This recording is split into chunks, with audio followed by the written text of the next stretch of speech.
Live from Chattanooga, Main Street Sports Today comes to you from the 2023 Blue Cross Bowl State Championship.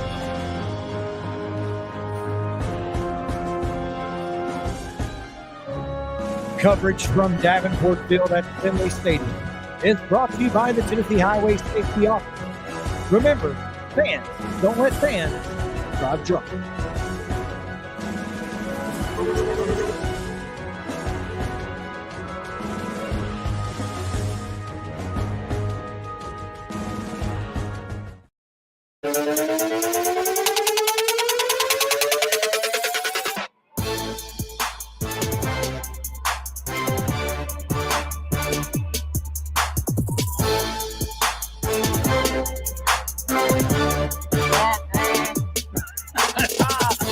Yes, it is the Main Street Sports Today Road Show. Thanks to our friends at Fast Stop. And our friends at truckingtn.com. And our friends at truckingtn.com. Man, we are eastbound and down and in Chattanooga. What a fantastic day it is here at the Blue Cross Bowl State Championships in Chattanooga, inside Finley Stadium. A beautiful, beautiful Thursday. It's been fantastic, man. Maybe it's us. Maybe when we come to Chattanooga, the weather just follows. Hey, I'm not mad at it. We weren't here last year, and it was brutal. We were here the year before, and it was fantastic. So maybe it's us. And thus far. There you go. So far. Now, I hear it's like Patrick Swayze in Next of Kin. You ain't seen bad, but it's coming. Yeah, that's what I hear. Yeah, but we're gonna enjoy it for now. That's right. We're gonna hope that things are just fine. Mm-hmm. But again, we are here at Finley Stadium at the Blue Cross Bowl State Championships. It's Prep Thursday. We've got a lot of preps coming your way. If you missed the teaser video that we did a little bit earlier, we do have Stephen Hargis who's going to join us, talk a little bit about South Pittsburgh and other Southeast Tennessee teams, and anybody else that he's seen to this point prior to the season, as Middle Tennessee Christian and Friendship Christian getting ready to kick off here in the 3 o'clock game. 3 o'clock here. 3 o'clock Eastern. 2 o'clock back home. If you're watching in God's time zone, as our friend Matt Brown will tell you. And I tend to agree. Absolutely. But, looking forward to this. It's going to be a lot of fun. Again, Terry McCormick's going to be here at the top of the hour. And we'll talk with Charles Rathbone, whose Patriots will be making their third trip to the state finals tomorrow night. Third trip in as many years. Yep. Going to be a lot of fun. I'm looking very much forward to it. Hope you guys are as well. We've got plenty to talk about. Plenty. And the news just keeps coming. Yeah, it does. As the show grew closer, we just kept getting news, and more news, and fully expect to get more news by the end of the show. So before we do anything else, it is time to give them yesterday's results and today's schedule on the rundown. This is the rundown. The Thursday Rundown is brought to you by Mockingbird Title and Escrow, an attorney-owned and operated full-service title company in Middle Tennessee that will get your deals closed without worry and fuss.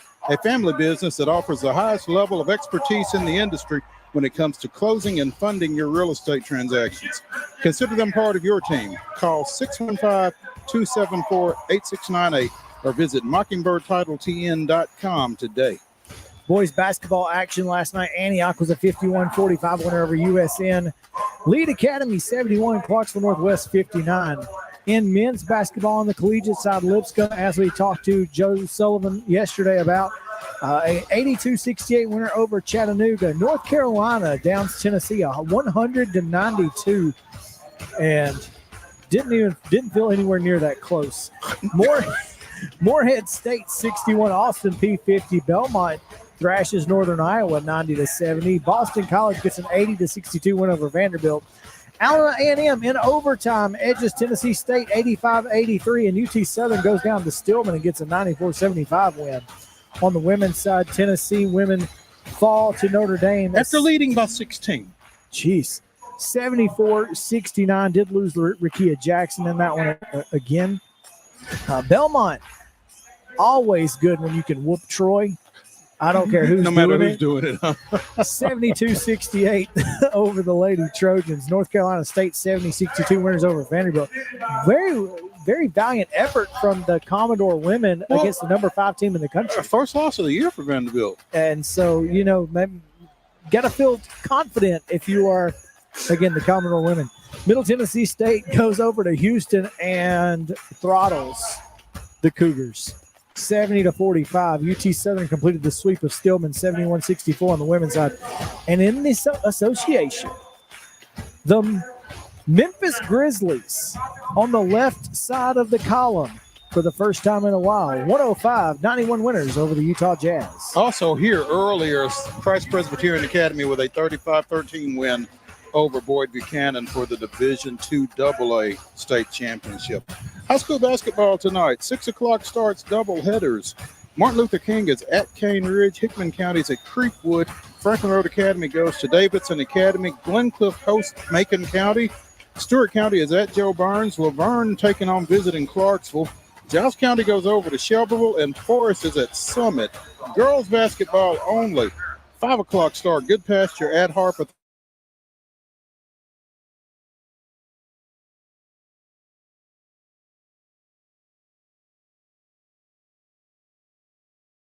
There we go. Boys basketball only at 8:30. Nettleton of Arkansas is at Ross. Well, plays Rossview. Yeah, I'm not sure where it is. Yeah, not sure where it's at. Football, as we mentioned, the Division II-A state championship getting ready to kick off here in just a second between Middle Tennessee Christian and Friendship Christian. And at 6 Lebanon, Central stand Time, up. you're right, 6 Central Time, 7 here in Chattanooga, it will be the crosstown rivalry of McCallie and Baylor in D2 AAA. College basketball doubleheaders tonight. Rust is at Fisk, women at 5, men at 6:30. Women's basketball. Lipscomb is in Johnson City taking on the Lady Buccaneers of ETSU on the ice. The return. The return of John Hines, plural, With an as the S6. Minnesota Wild come to Bridgestone Arena taking on the Nashville Predators. Predators going for number 7. Lucky number 7. There we go. Seattle at Dallas in the National Football League. That's a 7:15 kickoff. You can see it on Amazon Prime. And before we join you tomorrow, East Nashville and Alcoa right back here. 11 o'clock start Central. No. 11 o'clock start Eastern. 10 o'clock Central. Don't want you sleeping through it. You can see it on my TV 30. That's for the Class AAA, Class 3A state championship. Now, wait, did we find out earlier that game is not on? It's not on in Knoxville. Okay. All the games are on in Nashville okay, on good. my TV 30. Got So it. yeah, you can also see it on NFHS if you so desire. I think you have to pay for it though. So my TV 30. Get an antenna. It's free. There you go. That is your rundown.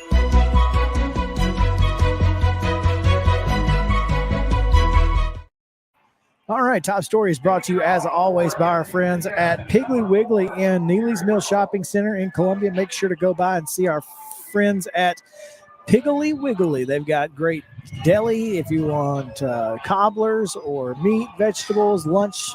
You can put it all together, make your own. It's delicious. Fresh hand-cut meats daily, of course, and great produce. All cost plus 10 at the register. Again, that's Piggly Wiggly, Neely's Mill Shopping Center in Columbia. Top story, CPA, you mentioned it. A 35-13 winner over Gary Rankin and Boyd Buchanan. Pretty dominant performance from the Lions and Ingle Martin's group. Like you said, we're on a mission from the get. Yeah, and whatever suspense there was, you talk a lot about the middle eight, the last 4 minutes of the second quarter, the first 4 minutes of the third quarter. CPA scored in both of them, doubling a 14-3 lead out to 28-3. And, CPA got it down to 28-13. I'm sorry. Boyd Buchanan got it down to 28-13 in the fourth quarter. CPA scored late. So, 30 seniors for CPA. Yeah, They they're- kind of been building to this year, I would imagine. They have, and this is, I mean, they've been here several times before Third this state year. championship in 6 years. Yeah, and so this is a, you know, Ingle Martin's built a program, and it's not, this is not a team. This is a program. I fully expect, despite losing 30 seniors, that they will be competing for a state championship in the next year. I really feel like, you know, that's just that's the expectation at Christ Presbyterian at this point. And, you know, I just feel like this is going to be another building block for that program. Yeah, it's an expectation, like you said, and they have certainly lived up to that. Cruz Law, the North Carolina commit, got them on the board with a 73-yard touchdown. He was named the MVP of the game. Finished with 121 rushing yards on 9 carries. 121 on 9. That's a pretty good yards per carry average right there. You'll take that. You will take that. And then young Mr. Patterson, who we were talking about from the beginning of the season, From the that start. Brentwood Academy game. No, we talked about in after they played Columbia Central in the Jamboree. That's right. That's how that's how long we've been seeing this kid. I knew he was going to be special. Freshman. Right? Freshman. 16 carries, Like I 108 said, yards, 2 touchdowns. They're going to be back because they can ride that kid all Or they if want. they're not back, somebody's going to have to deal with them to get here. Ain't no doubt. So, yeah. Like you said, dominant performance out of CPA in this one as they won another one to get this thing started. So, Middle Tennessee, as you said, Chris, has one state championship in pocket, and by the time this one's over, they'll have a second since you got 2 mid-state teams playing each other. That's right. And you know, before we get through this, we neglected to mention yesterday on the show because we were a little busy. And we're looking at Class A now.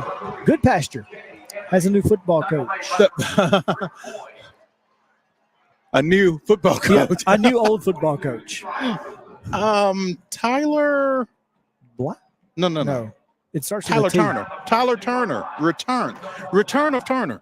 Ooh, nice. Thank You you. can use that. Yeah. Feel free. Feel free. No charge. Yeah. He was here not that long ago Yeah, he because I wasn't. think Greg Cotton replaced him him. in He was 19? Here, Cotton was here 3 years. So yeah. No, not 19. 20. Mm-hmm. 21, 22, 20. Yeah. So But Turner is back. He had been at Olive Branch down in That's right. Mississippi and had a lot of success down there. Was also at Jackson Prep.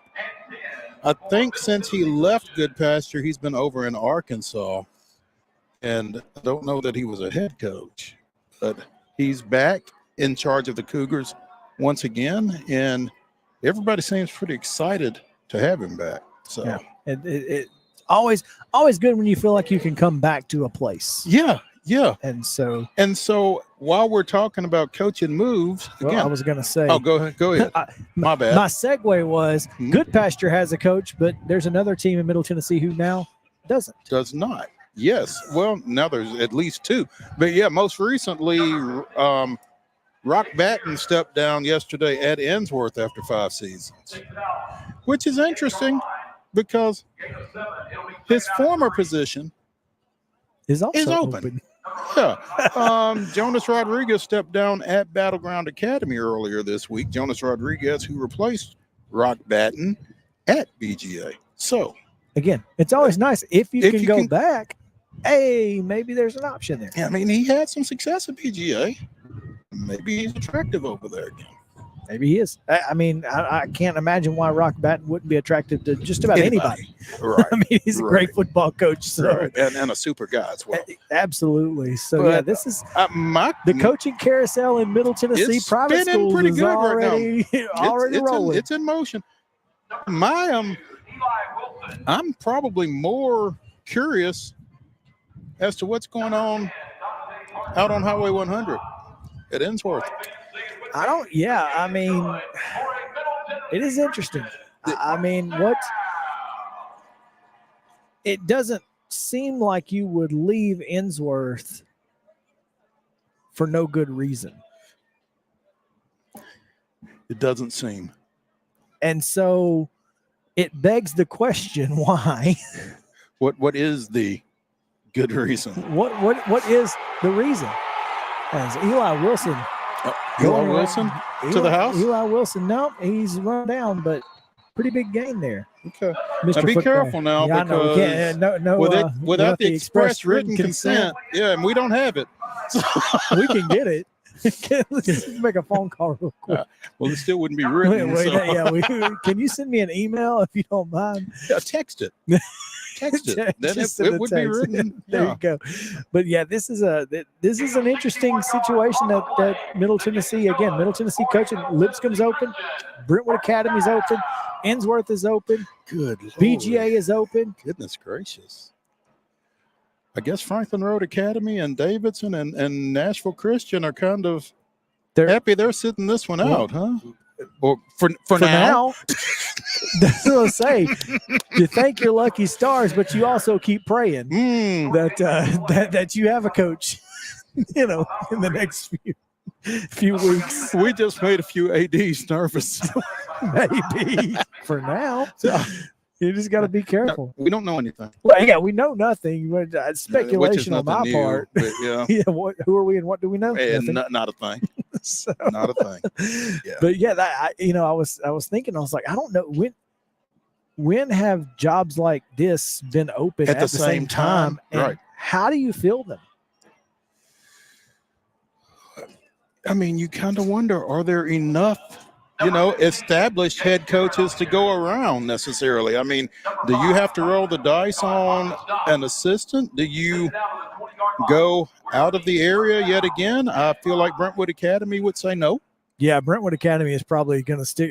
If they can find somebody nearby, they're going to go with somebody they're familiar with and that's familiar with them. Yeah, I think they're going to go with somebody a little bit more established and a little bit more familiar this time around. So, but one of the attractive things about a private school football coaching job is you can go get a guy who's been successful in the public school realm, maybe who has enough time to retire. There seem to be a few more options available for you at the private school level. Well, it just opens up the ability, because not everybody can afford to get out of the system and go. No matter what they're paying you, that retirement isn't accumulating and accruing. So if you're getting somebody like a Gary Rankin who is going to double dip. And then it helps you on the. I mean, obviously, Brentwood Academy, Lipscomb Academy probably can pay whatever they need to pay. But if for a place like BGA or whatever that they've got enough money too. But they're not on that same level. You don't have to pay them, what because they necessarily are worth, because they're already getting that paycheck. Mm-hmm. From the state. So that helps you a little bit in the private school area. It will be interesting to see what direction a lot of these programs go in. Again, BGA is a fascinating situation. Ensworth is certainly a fascinating situation coming off the successful year that they had under Rock Batten. Again. Touchdown Cougars. Somebody just scored. Touchdown Cougars. Touchdown Cougars for the early lead, huh? Okay. If I'm not mistaken, that was a fake field goal or a fake special teams play turned to touchdown. Because it was 4th and 9 on their own 24-yard line. And a passing touchdown from Middle Tennessee Christian. Very rare. Very rare. I saw one 2 weeks ago. One. Yeah. But yeah, it's super rare to see that. So that's interesting. We talked a little bit about this. Real contrasting coaches in this ball game with John McNeil, who has been at Friendship Christian forever. It was Chip we were talking to, because Chip Walters, friend of the show, and Kelly Holcomb, friend of mine, are working the television broadcast for this one. And again, McNeil has been at Friendship Christian for more than 30 years. Christian Patterson in his first season at Middle Tennessee Christian. So, both ends of the coaching experience spectrum in this one. Coach Patterson, a great joy to talk to. I got a chance to talk with him twice this Yeah, we did. year. And, he likes it when I'm in attendance at his ball games. I can tell you that. He's 2-0 when Chris Yow's in attendance. Well, I'm glad he likes it. Maybe you need to go work in Murfreesboro because I'm not so sure Seth Anderson does. Seth Anderson probably you might be banned. less happy when I show up. But, I don't think you had anything to do with it. This is a good football team, and it's going to be two great football teams playing for a state championship. You got Eli Wilson, who I just mentioned, the state Mr. Football. Is he a finalist? No. Semifinalist. Mm-hmm. Tyson Walcott, Mr. Football finalist. So and that likely guy has winner. put up. I don't know how you don't give it to him. 52 touchdowns, 2,700 rushing almost yards. 2,800 rushing yards. Just, Yeah. Video game. Mm-hmm. Video game numbers. High school numbers. Literally.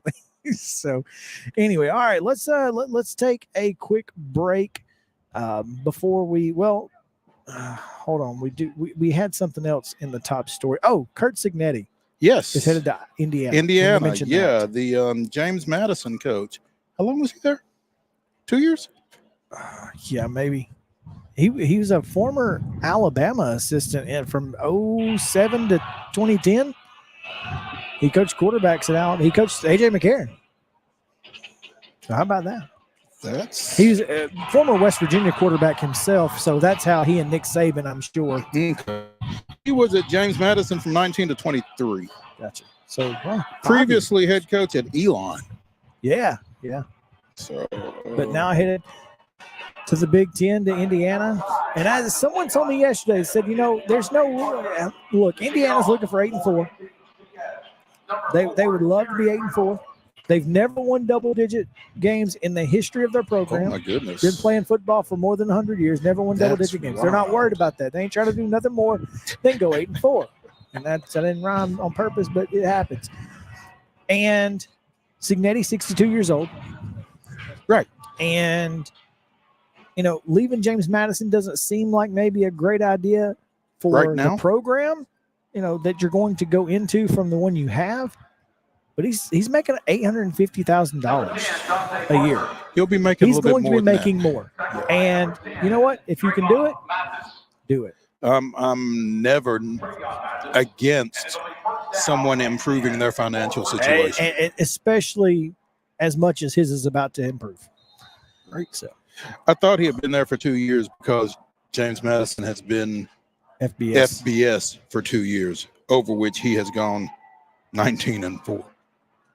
So in 2 years at the FBS level as a transitioning member from FCS. Yeah. So did he win a national championship? No, lost in the national championship game his first year. Gotcha. They won it the year before that then. Yeah, I think they did. I think that was kind of pivotal in their decision to bump up. Yeah. All right, we are going to take that break now, Justin. And again, thanks to our friends at the Tennessee Highway Safety Office for our coverage from the Blue Cross Bowl and our recap earlier of the CPA game.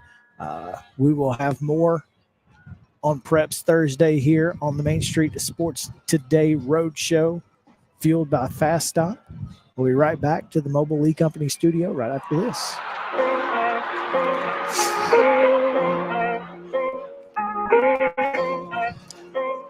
He shoots, and he scores!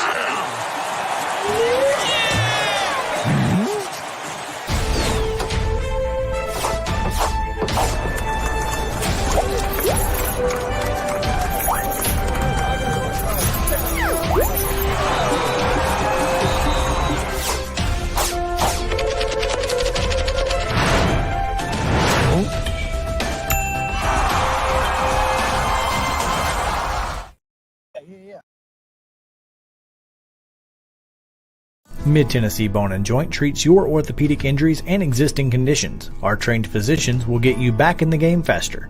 Contact us at 931-381-2663 or www.mtbj.net.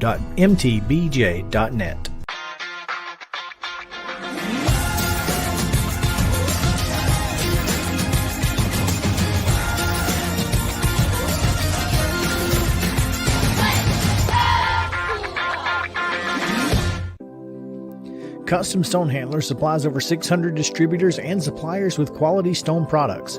Along with River Stone, we produce and distribute over 100 building, landscape, and other bulk products. Our goal is to provide quality products, service, and partnerships to ensure our customers' success. We firmly believe that the measure of any person or company is how they treat other people and customers. Give them a call at 931-490-4990 or visit CustomStonehandlers.com. Mockingbird Title and Escrow is an attorney-owned and operated full-service title company in Middle Tennessee. We get your deals closed without worry and fuss. We're a family business that offers the highest level of expertise in our industry when it comes to closing and funding your real estate transactions. And it's a job I really love. I'm passionate about this. I'm enthusiastic about this. I like to think we're pretty well-rounded and can deal with a wide range of needs and a wide range of clients. Call 615-274-8698 today. With Lee Company technology, the best handymen are hands-off. Lee Company techs have been using visual findings and other smart technology tools for years to add transparency and virtually take customers along. You see what we see, whether we're in a crawl space or on a roof. With Lee Company, technology helps us help you, no matter what's happening in the world or at your house. Piggly Wiggly, located in Neely's Mill Shopping Center, is Columbia's locally owned and operated Cost Plus 10 grocery store dedicated to serving the community with low prices and smiling faces. Piggly Wiggly offers fresh, hand-cut meats daily as well as daily hot plate lunches from their deli counter. You're certain to see smiling faces and a helping hand when you're here at Piggly Wiggly. Come by and check out our fresh produce, high-quality meats, and more. Down home, down the street, we'll see you at the Pig. Mid-Tennessee Bone & Joint has been the official sports medicine provider for Murray County Schools for more than 40 years. We specialize in orthopedic service, and our Ortho Quick Walk-In Clinic lets you bypass the ER. Visit us online at www.mtbj.net.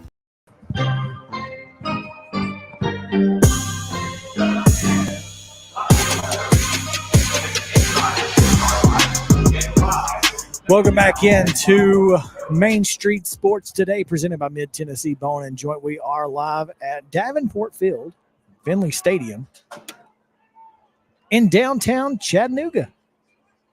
At Visit Chat, if you're looking to make a trip, they've got plenty of options for you. Make sure to check that out. And this would not be possible without our friends at the Tennessee Highway Safety Office. Fans don't let fans drive drunk. And Mo, anytime that you can be at a state championship, it's a good time. We have so much fun at the Blue Cross Bowl, the basketball championship, spring fling. It's always a blast. Mm-hmm. For us, it's never not fun.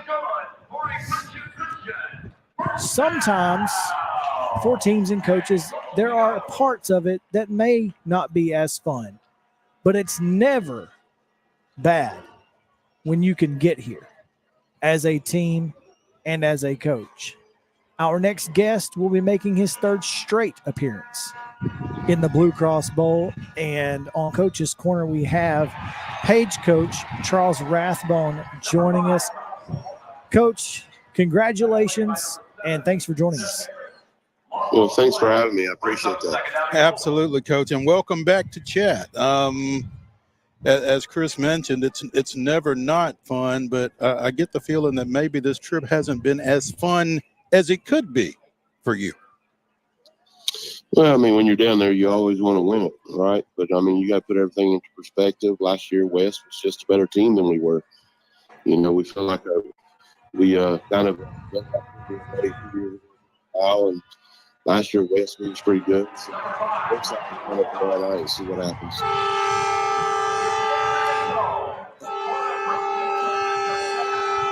As someone just scored again. I believe that was a tying or a touchdown that could tie. Oh, okay. Coach, the wind is picking up.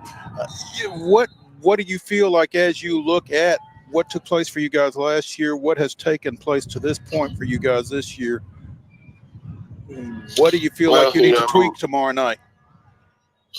Well, we got to match their intensity and their physicality. I feel like last year they came in So we didn't match that physicality, and it just kind of trickled down through all 4 quarters. And tomorrow we got to match that physicality and then some, and we got to answer back when they score, and we got to play our assignment football and not get rattled. We got the guys to do that. With some of the guys that you've got on your roster this time around, you know, a lot of those guys played in this game last year. Some of them even played in that game 2 years ago. How do you feel like that helps you guys respond to the not get rattled and to the answer their physicality specifically? Well, you know, I mean, I think just being there before helps. You know, what we've been dealing with mostly this week is just kind of keeping the distractions under control. I mean, we got such great support here at Page High School with the parents and everybody else, but at times you got to say, let's focus on the game. Let's not focus on a pep rally, or not focus on making signs, or focus on shirts, or focus on meals. You know, let's worry about celebrating after the game, not celebrating because we got here, celebrate because we won it. So that's been a huge challenge for us this week. And, you know, it's just something we got to learn to deal with. And we got to get our minds right and get ready to play tomorrow. Coach, I imagine that's a tough balance to strike too, because, you know, there are folks saying, you know, enjoy the ride and that kind of thing. And like you said, the Page community has really embraced this team and this program over the last few years. And I know they do want to celebrate what you've accomplished to this point, but, you know, how do you go about holding folks at arm's length and saying, you know, we can celebrate forever after Friday night if we win this thing? Let's just, like you said, focus on Friday night. Well, at some point you got to be brutally honest and say enough is enough, you know, and let us do our jobs and get these guys ready, and you be supportive and be there to cheer us on Friday. And then after Friday, I'm open. After we win it, we'll do whatever y'all want to do. You know, we'll put up a water tower or whatever they want, you know, but right now let's just play football. You know, let's practice, let them get their minds right. Because at some point you got to come down off that high of last week, prepare for this week, and then get back up for this week. If you never come back down, then at some point you'll go bottom out and you're not going to be able to get back up. And hopefully we've been able to accomplish getting them back down and getting them prepared for this week. Charles Rathbone, Page football coach, joining us here on Main Street Sports today. Coach, you know, it's so funny sometimes how cliches become cliches, but if defense wins championships, you got to feel like you guys have a shot, because you've got a heck of a defense this time around. Yeah, I mean, I always feel like we got a shot. If you don't feel like you got a shot, you should be playing the game. But, you know, West has a good defense. I'm just hoping it's not a 3-0 game one way or the other. That'd be boring. So, I mean, we got to figure out how to break their defense. Our defense has played great all year. They're the ones that got us here. You know, holding Southwind to 10 points and 7 points for Centennial the week before. And, you know, when you got guys like Amison and Haynes and Hazard and all those guys that are playing, you know, you got to feel excited about your opportunity and your chances. And the good thing is we got 8 of those guys coming back next year. So, I mean, hopefully this not going to be a one last game for us. You know, Coach, I'm typically not big on reporting on and video and post-game huddles and that kind of thing, but someone videoed yours after that win over Southwind last week, and you capped it off by saying, "Mr. Football has spoken." Talk about Eric Hazard. You know, and I've been very outspoken this week about Mr. Football. I don't even think there should be a Mr. Football award, to be honest with you. But if there is going to be an award, then I want somebody at Page to win it. You know, Eric's a great player. He benefits from the players around him, just like all these guys do. It's like being a quarterback. But you know, we're blessed to have a bunch of guys on defense that get after the football and get after the quarterback. And Eric's no hustle. He's an absolute hustle all the time type player, to where he is going to make plays that some other guys may quit on. You know, you know, for example, the last play the other night against Southwind, when we forced them into going for that quarterback or for the field goal. You know, Ronan O'Connell comes up the middle, breaks down, and the quarterback scrambles, and Eric cleans it up. So that's just an example a perfect example of this defense. There's always somebody there, and then there's somebody to clean up the mess. And you know, it's just a great tribute to the defense as a whole. And I'm proud of Eric, and I'm proud he's got the opportunity to be a Mr. Football finalist, and hopefully he wins it next week. Coach, defensive guys winning that award, very rare. It's rare, but it has happened, and in fact, it has happened in Williamson County because Tyrell Dodson won it a few years back for Centennial. Current Buffalo Bills linebacker Tyrell Dodson, by the way. But 10-7 last week, 14-7 the week before that, as you mentioned, Coach. I would imagine Ethan Cunningham is going to be big for you guys tomorrow night, or he's going to need to be big for you guys tomorrow night.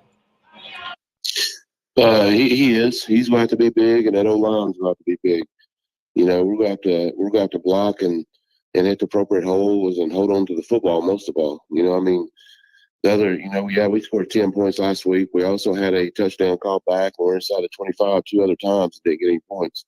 So I mean, we gotta finish drives, and that's been the story the last 2 weeks is we haven't finished drives. Ethan ran for just under 100 yards last week, and you know, the O-line's played great all year. And we got to figure out a way to punch it over the goal line when we get down there. Yeah, it's obviously, you know, got to score points to win. It doesn't matter how good your defense is. You got to put points on the board, or you can't win the game. So obviously it's important. And so I really feel like this, you know, this Page team has the poise, the experience, and like you said, has a lot of guys who are hungry.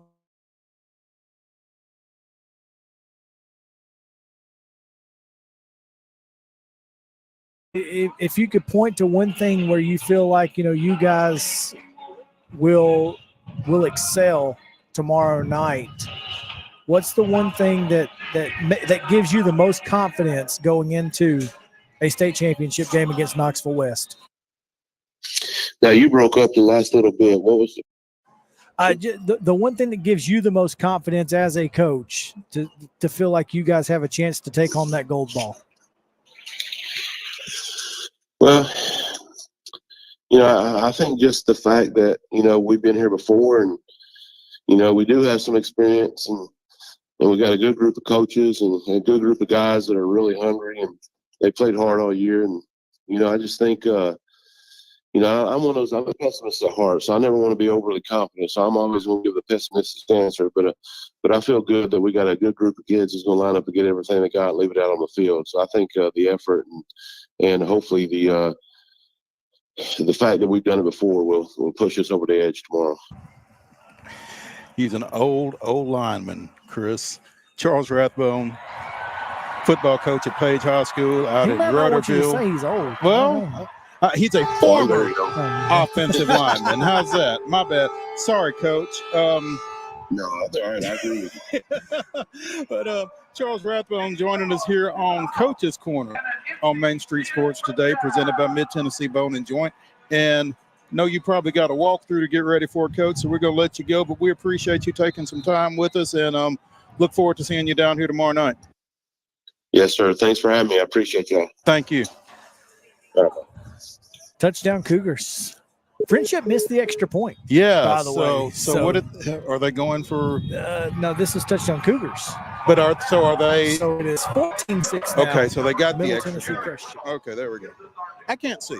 Well, I'm just decided to look. Yeah. Okay. Back of my head is what it is. Always fun when you get a drop in from the VOT. The VOT dropped by. Charles Pulliam lurking over here off the side. Taking photographs.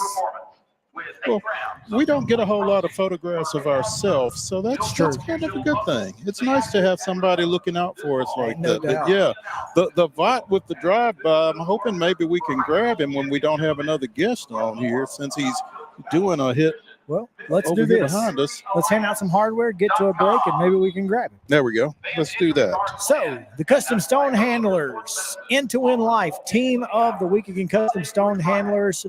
931-490-4990 is the number to call. Did that off the cuff. I should know it by now. You should. But Yeah. All right, we did it. The Columbia Central Lady Lions went 3-0 last week. They defeated Summit 48-38. They defeated Sycamore 38-31, and they defeated Hillsborough 40-28. Speaking of defense, Yeah, they play it well so and use that defense to score points.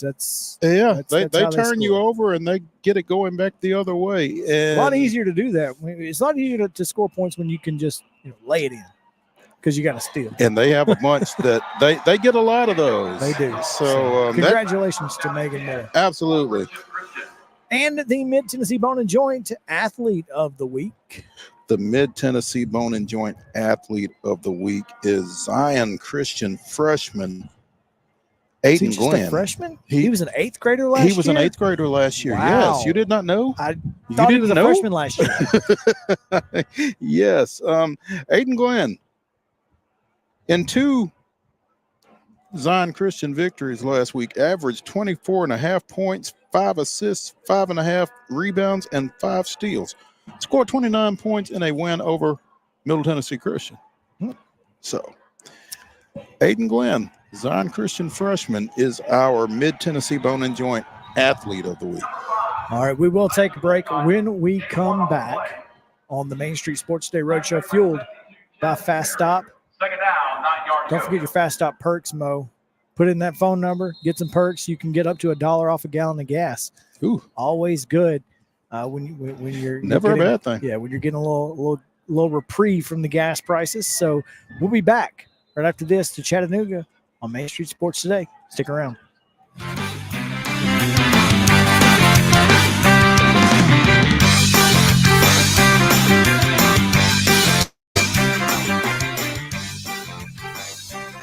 He shoots and he scores.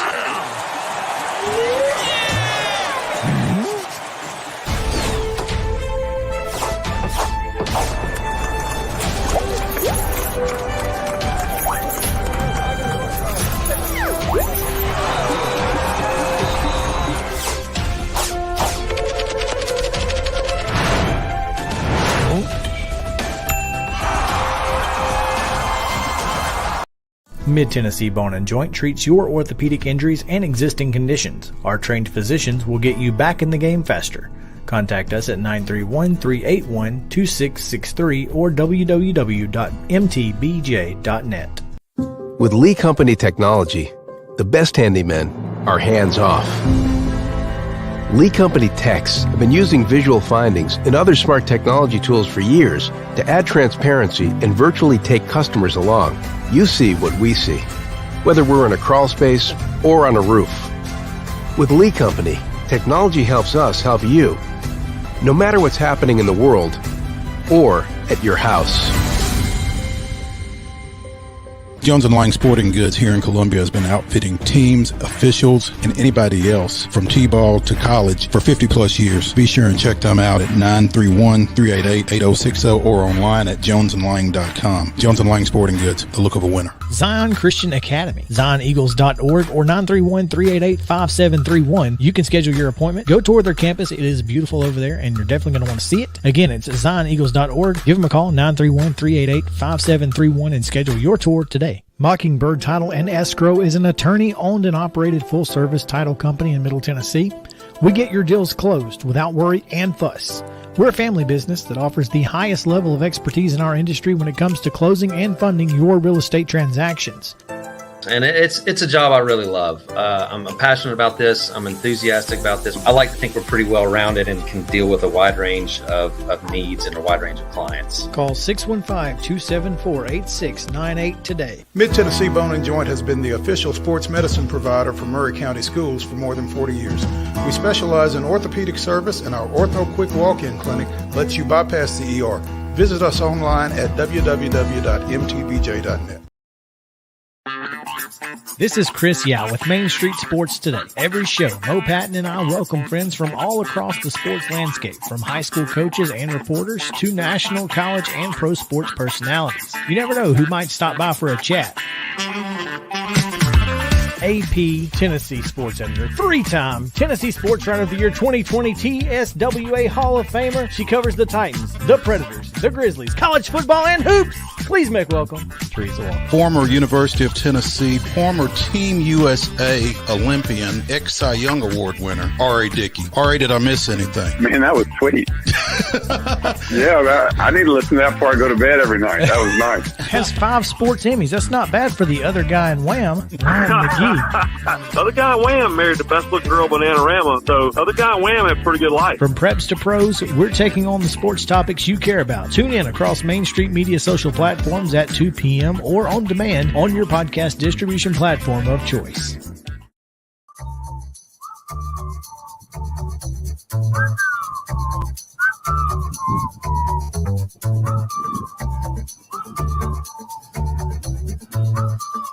We are back on Main Street Sports today, presented by Mid-Tennessee Bone and Joint. It is the road show fueled by Fast Stop Markets. Again, Fast Stop Perks, best way to spend your perk dollars on a little gas.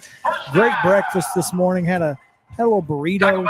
Easier to eat a burrito on the road, by the way. Oh, yeah. On the road, it's just easier. So I got the burrito this morning. Or a sausage and cheese biscuit. Did you? I mean, you didn't get biscuit all over you? I did not. Maybe It was kind of flaky, but no, I got most of it in my mouth. See, that's why I go with the burrito, because I don't want to have to deal with all the crumbs. But I'm concerned with like ingredients from the burrito falling out. Was it what kind of burrito? It was bacon, egg, and cheese.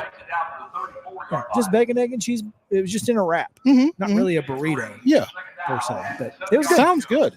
It was. It was. I might should have gone in that direction. Not that my sausage and cheese biscuit was bad, but that sounds good. It was just It was delicious. Yeah. Here in Chattanooga, again at Finley Stadium for the Blue Cross Bowl State Championships, and that is thanks to our friends at the Tennessee Highway Safety Office. Fans, don't let fans drive drunk. We've got football here. 14-6 still? Still 14-6. Third down and long for Friendship Christian. Second quarter? In the second quarter. 6:56 and counting. So. There we go. 3rd and 9. But let's talk a little hoops, because last night very little. ACC SEC Challenge. So it was 4-3 SEC. Okay, it is 7-7. Okay. So ACC won yesterday 4-3. So in Tennessee and Vanderbilt both contributed to that tie. They did. And to those 4 ACC 4 wins yesterday. Yeah, Tennessee struggled defensively, man. What a great performance from North Carolina. Ball movement looked good, and it felt like they could not miss from beyond the arc.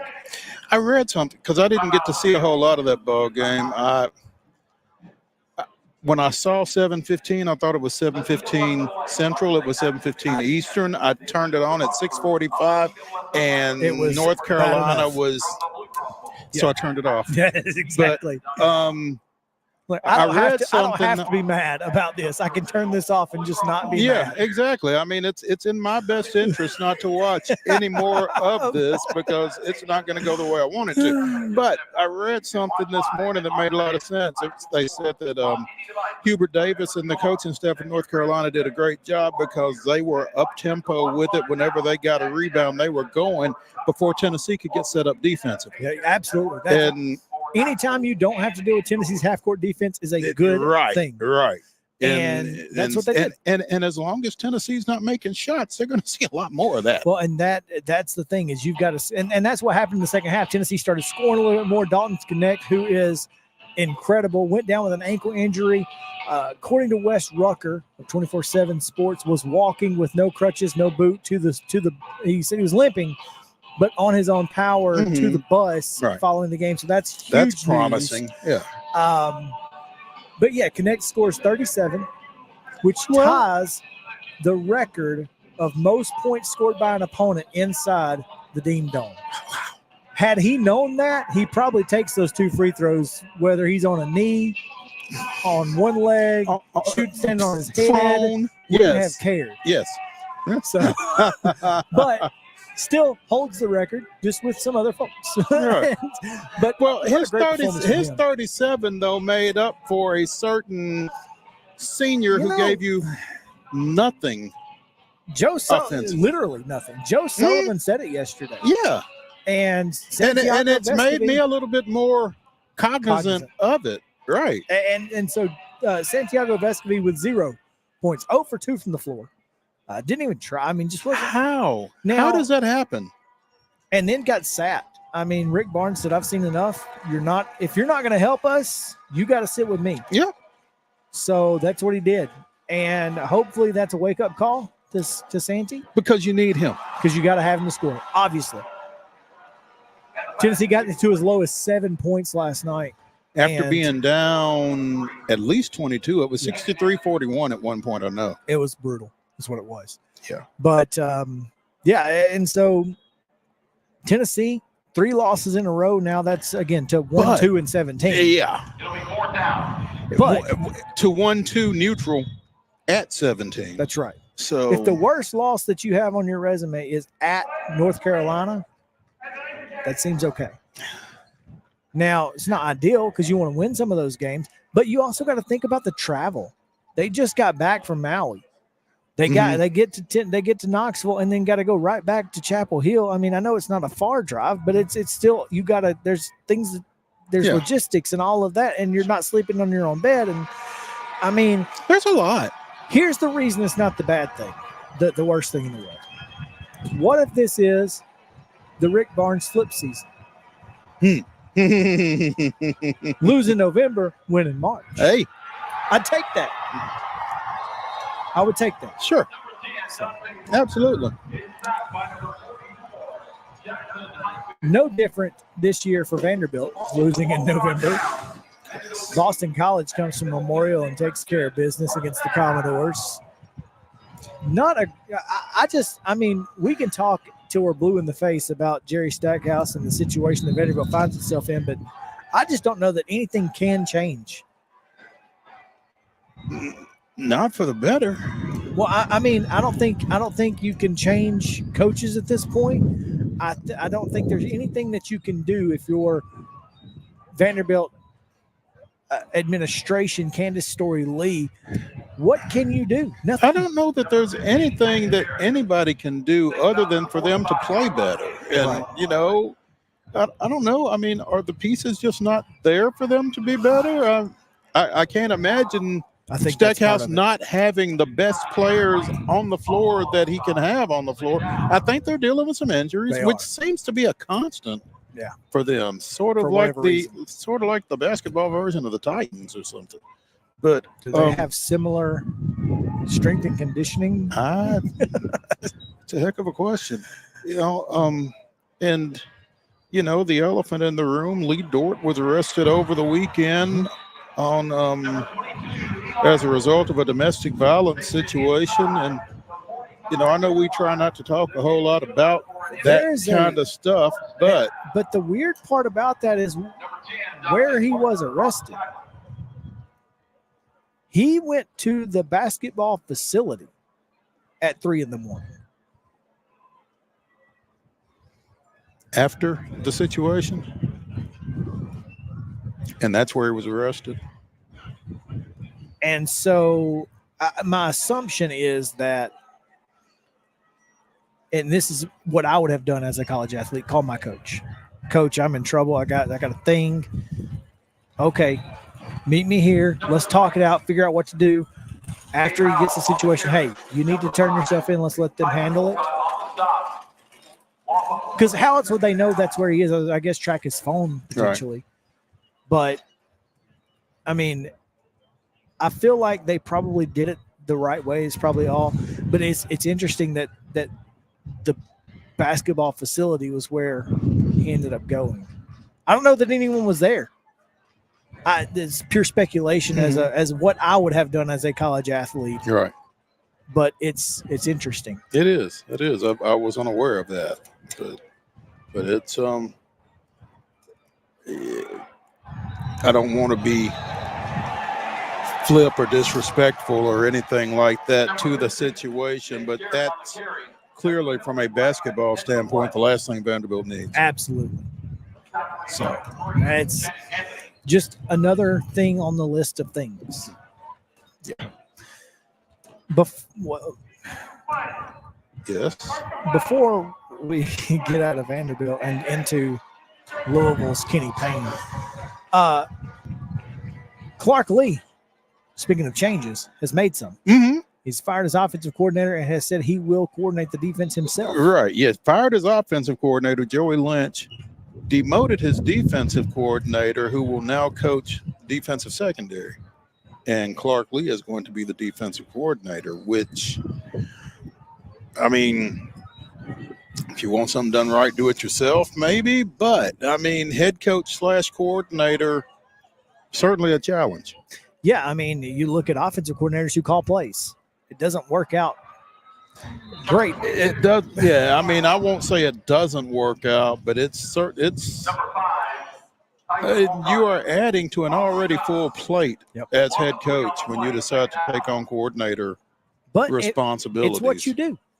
And it's certainly what he does, and it's where he's made his bones throughout his career. And so, I mean, maybe it's one of those things, you know, if you're going to get beat with your fastball, right? There you go. Mo, Chris, look at me. Look at me, man. Kenny Payne said, "What?" There's throwing your players under the bus, and then there's backing up and running over. Yeah. But here's the thing, man. We got to play better. Is throwing your players under the bus a little bit. What Kenny Payne said was this man was worried about tights. Tights. We didn't have the kind of tights he wanted, so he said he didn't want to play. Halftime, he said, hey, maybe I do want to play, and I'll just play in whatever tights you got. So he played in the tights that we've always had. We ain't never had the tights he wanted. Never. It ain't never been an issue till tonight. What are we doing? Here's my thing, though. I mean, but you know what? Sometimes you got to call a kid out. Sometimes, absolutely. I am not mad at Kenny Payne. There's a lot of Kenny Payne shade being thrown as a result of this. I'm not throwing it because sometimes these kids need to own, or sometimes people need to own. Kids or not. If you're fool enough to say, you ain't got the kind of tights I want, I'm not going to play. That just seems I don't know that people don't deserve to know that. Why didn't he play in the first half? Play. Well, here's why. He didn't play in the first half. He played in the second half. What changed? Well, he changed. His mind. About the tights. It's so wild. It is. But there are folks that will tell you at Louisville over the last year and a half, it's not that wild. No, it's not. The Kenny Payne era at Louisville has certainly been anything less than entertaining. No. Yeah. Yes. Oh, man. Well, Mo, it's time for our daily Titans report. So Terry McCormick is standing by. Let's take a break. Talk to Terry about the Titans right after this on Main Street Sports Today. Stick around.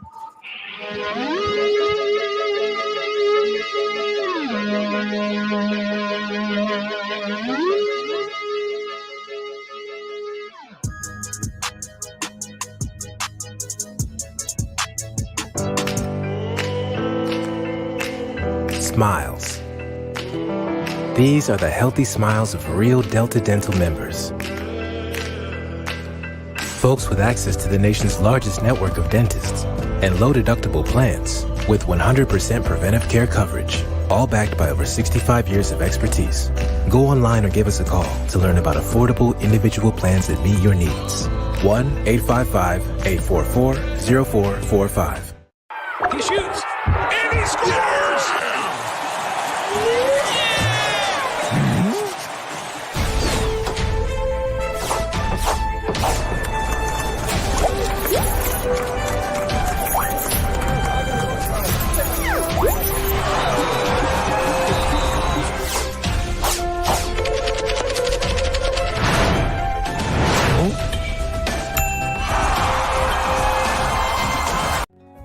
Since 1975, Mid-Tennessee Bone and Joint Clinic has treated the orthopedic needs of Middle Tennessee residents.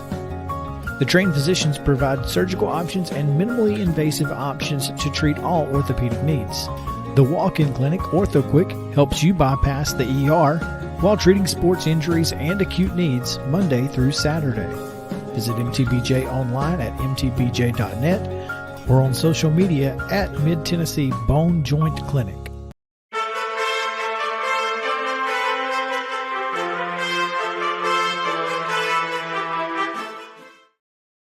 Time now for your daily Titans report on Main Street Sports Today. The road show fueled by Fast Stop. And we have Terry McCormick coming your way talking about the Titans. Terry, what's up? Hey guys, it is your daily Titans report, and it's powered as always by Zen Sports. You may have seen yesterday, if you were on Twitter or whatnot, or X or whatever we're calling it these days, a video of Will Levis with a little bit of hitch in his giddy up yesterday, and they listed him as limited in practice. Well, he looked a little better today. I put a video out that you can see on my Twitter feed, and you can see that he's moving with much more agility, shall we say, than he was a day ago. So certainly a step in the right direction for the Titans as far as their quarterback is concerned, and as far as what his ability to be able to do what he needs to do and take care of himself would be. Well, I did see that video. I don't know if you saw it. I did but, not. He was hobbling a little bit, so glad to know that he is feeling a little bit better. And confirm this with ankle or toe. Is it the ankle that he was dealing with yesterday? It is the ankle. And, he was listed last week on the injury report with toe/ankle. And if you remember, at the end of the first quarter in the game at Tampa Bay, remember when he had the 4-yard scramble and he looked a little bit kind of wonky doing that? He got that ankle taped right after the first quarter, went out and finished the game. So I'm presuming that it's just lingering of that same issue, and not sure if he re-aggravated it Sunday against the Panthers. He certainly didn't miss any time, but that is, I'm assuming, the same thing that he's been dealing with this whole time. Okay. I just wanted to make sure. I didn't know. Yeah. All right.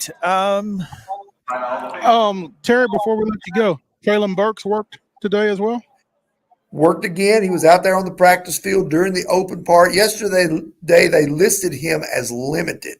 Haven't gotten the injury report just yet for today, but it'll be interesting to see if he goes from limited to full.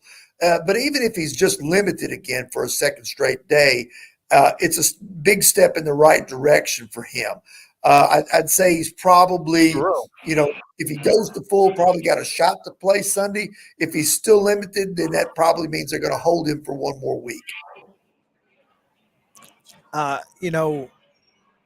Can you tell us anything about this neck thing he's wearing?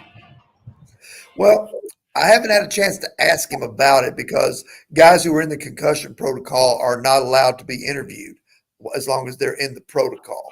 Once he passes the concussion protocol, then we'd be allowed to interview him. And then, of course, Vrabel is not available either on Thursdays because the offensive, defensive, and special teams coordinators always talk.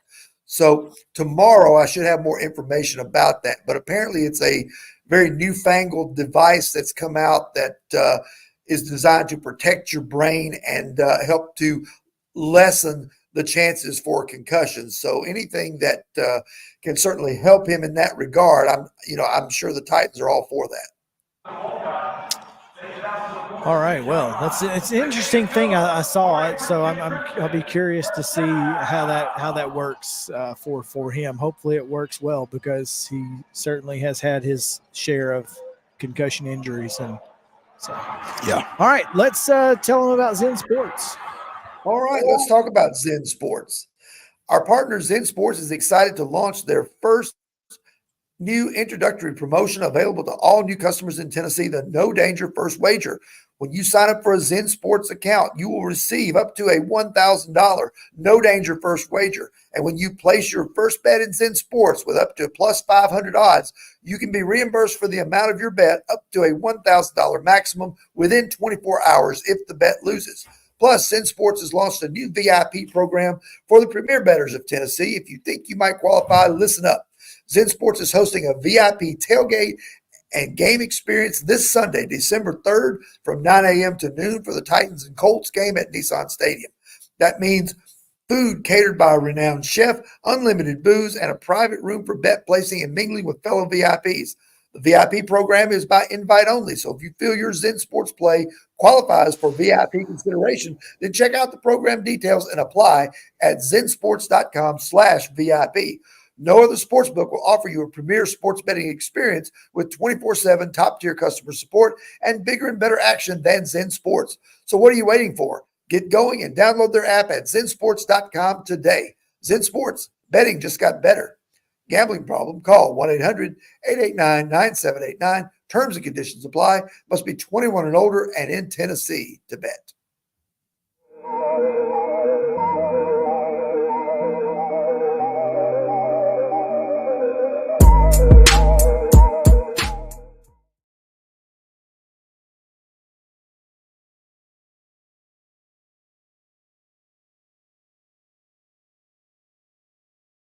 He shoots, and he scores!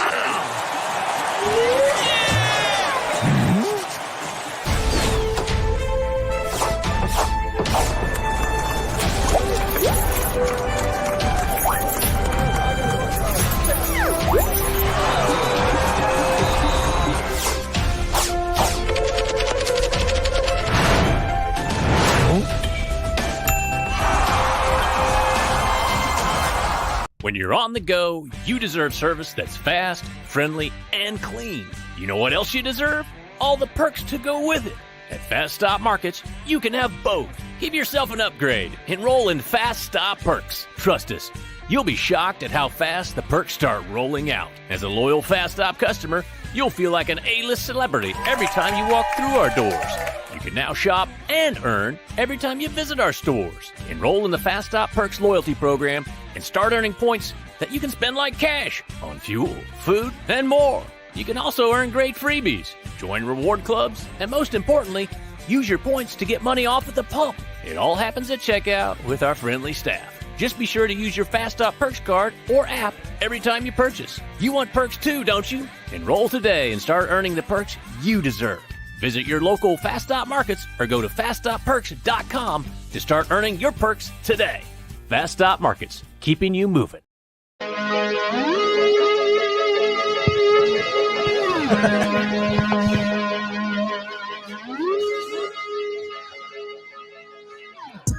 Welcome back to Main Street Sports Today, presented by Mid-Tennessee Bone and Joint.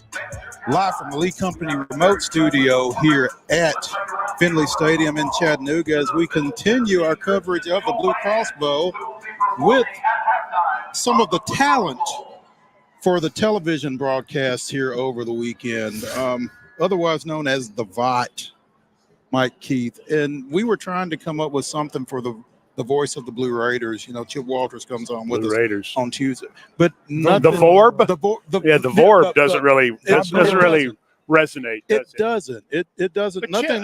Chip, I mean, he's Chip Walters. He's Chip. That's all he really needs. That's all he needs. Mike Keith joining us. So glad to have him. You probably saw him a couple of segments ago as he kind of walked by and tapped us on the shoulder. Appreciate you looking out for us, man. Hey, what's going on out at we just got done with Terry McCormick with his Maybe daily he could tell top me of the what's hour. going on with the Titans, because I'm obviously not there. You're not there, but relative to what you expected coming into this season, what have you seen this year? Well, to me, I came into the season cautiously optimistic.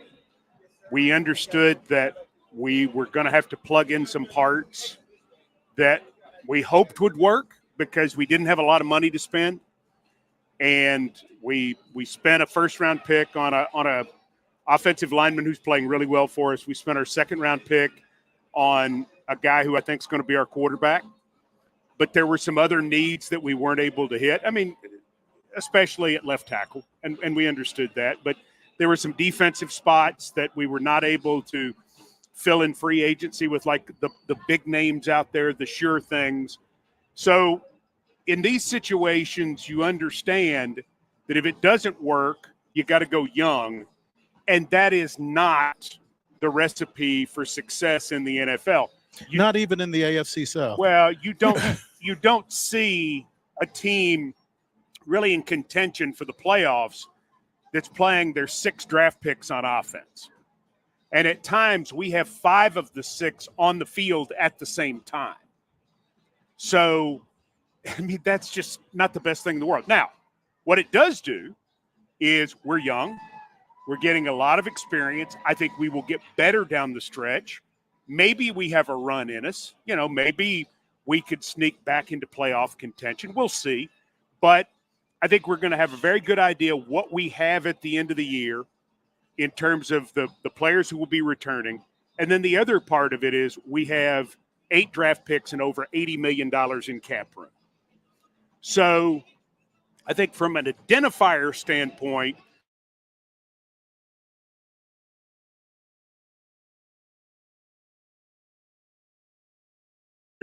I mean, the end of time in the NFL is the next 3 years. So that, you know, that's kind of how it works. But he's a piece we could plug in. We know he's going to be there. We certainly know Tajay Spears is going to help us for a while. We certainly know Josh Wiley's going to help us for a while. What if we found something in Jalen Duncan at left tackle? And, you know, I go back to Levis. I'm so excited about Levis. He's much further along than I thought he would be at this moment in time. And I'll tell you, I'm pretty much to the point where I have to eat some words because I was not enthused with that pick. But well, there were a couple things that went with that. I was on, how would I say this best? I was sort of brought up to speed that he was going to be the pick if he were there. I thought realistically we could take him at 11. And I think had Skoronski not been there, I think there's a good chance we would have taken him at 11. Would he not? Well, I mean, that's how much they liked him. But how much of a reach then was he at 11? Nobody would have thought it. I mean, he's being talked about as the number 3 or 4 pick. But what happened is we couldn't pass up Skoronski, and then we started trying to trade back into the first round to get him. And it just turned out teams didn't need a quarterback. Didn't need him. And so all of a sudden you're like, could this be real? Could we only have to give up a 3rd-round pick to move up and get him? Because draft day. Well, the movie Draft Day. Draft Day-ish. Draft Day-ish. And the sense of it too, Mo, is that they felt like he was a lot to work with. They felt like physically he was. They felt like mentally he was. You know, one of the biggest things they worked on from his time at Kentucky is he'd make a bad play at Kentucky, and then he could go in the tank. And some of that was he's very hard on himself. He's a really serious guy. He wants to do well.